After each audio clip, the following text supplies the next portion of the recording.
There's no feeling more intense than starting over.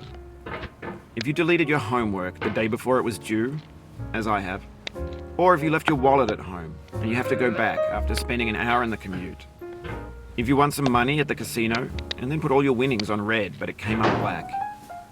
If you got your best shirt dry cleaned before a wedding and then immediately dropped food on it.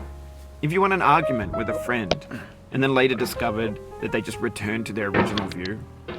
Starting over is harder than starting up. If you're not ready for that, like if you've already had a bad day, then what you're about to go through might be too much. Feel free to go away and come back. I'll be here.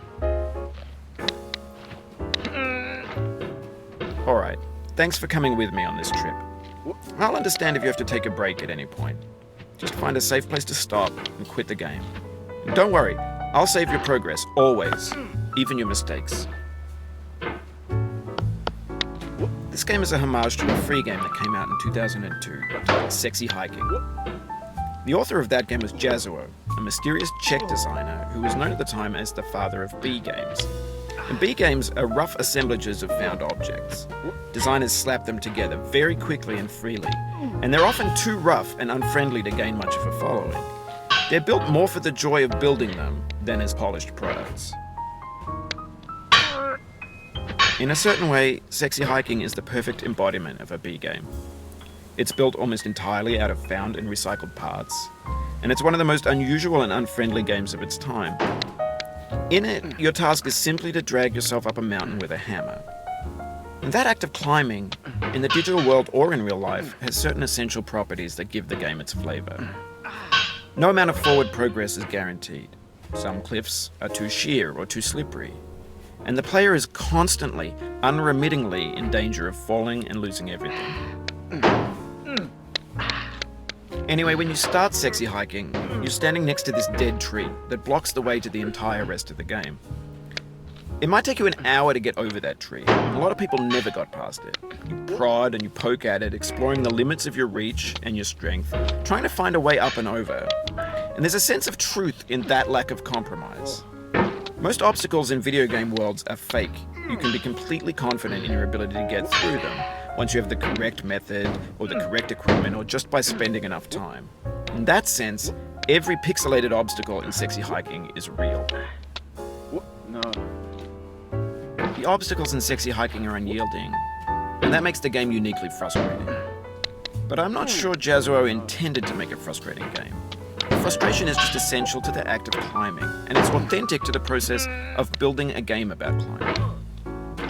A funny thing happened to me as I was building this mountain.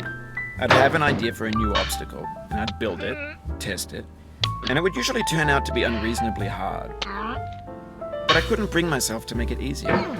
It already felt like my inability to get past the new obstacle was my fault, as a player rather than as a builder. Imaginary mountains build themselves from our efforts to climb them, and it's our repeated attempts to reach the summit that turns those mountains into something real. When you're building a video game world, you're building with ideas, and that can be like working with quickset cement. You mold your ideas into a certain shape that can be played with, and in the process of playing with them, they begin to harden and set until they're immutable, like rock. And at that point, you can't change the world. Not without breaking it into pieces and starting fresh with new ideas. For years now, people have been predicting that games would soon be made out of prefabricated objects, bought in a store and assembled into a world. And for the most part, that hasn't happened, because the objects in the stores are trash. I don't mean they look bad or that they're badly made, although a lot of them are. I mean they're trash in the way that food becomes trash as soon as you put it in the sink. Things are made to be consumed and used in a certain context, and once the moment is gone, they transform into garbage. In the context of technology, those moments pass by in seconds. Over time, we've poured more and more refuse into this vast digital landfill that we call the internet. It now vastly outnumbers and outweighs the things that are fresh and untainted and unused. When everything around us is cultural trash, trash becomes the new medium, the lingua franca of the digital age. And you can build culture out of trash. But only trash culture. B games, B movies, B music, B philosophy. Maybe this is what digital culture is. A monstrous mountain of trash, the ash heap of creativity's fountain. A landfill with everything we ever thought of in it. Grand, infinite, and unsorted. There's 3D models of breakfast, Gen X's fanfic novels, scan magazines, green screen Shia LaBeouf, banned snuff scenes on LiveLeak. Facebook's got lifelike bots with unbranded adverts and candid shots of Kanye and Taylor Swift mashups, car crash epic failed GIFs, Russian dashcam vids, discussions of McRibs, discarded, forgotten, unrecycled, muddled, rotten, untitled.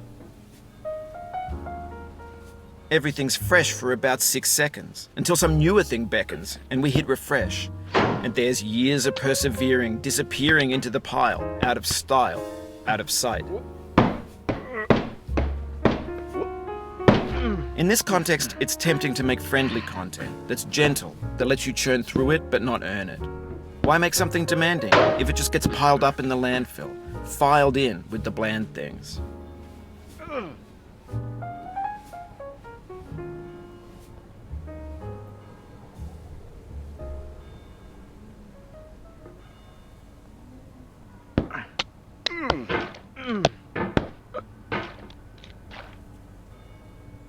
When games were new, they wanted a lot from you. Daunting you, taunting you, resetting and delaying you. Players played stoically. Now everyone's turned off by that. They want to burn through it quickly. A quick fix for the fickle, some tricks for the clicks of the feckless. But that's not you, you're an acrobat. You could swallow a baseball bat. Now I know, most likely you're watching this on YouTube or Twitch, while some dude with 10 million views does it for you. Like a baby bird being fed chewed up food. That's culture too. But on the off chance that you're playing this, what I'm saying is, trash is disposable, but maybe it doesn't have to be approachable. What's the feeling like? Are you stressed? I guess you don't hate it if you got this far, feeling frustrated. It's underrated.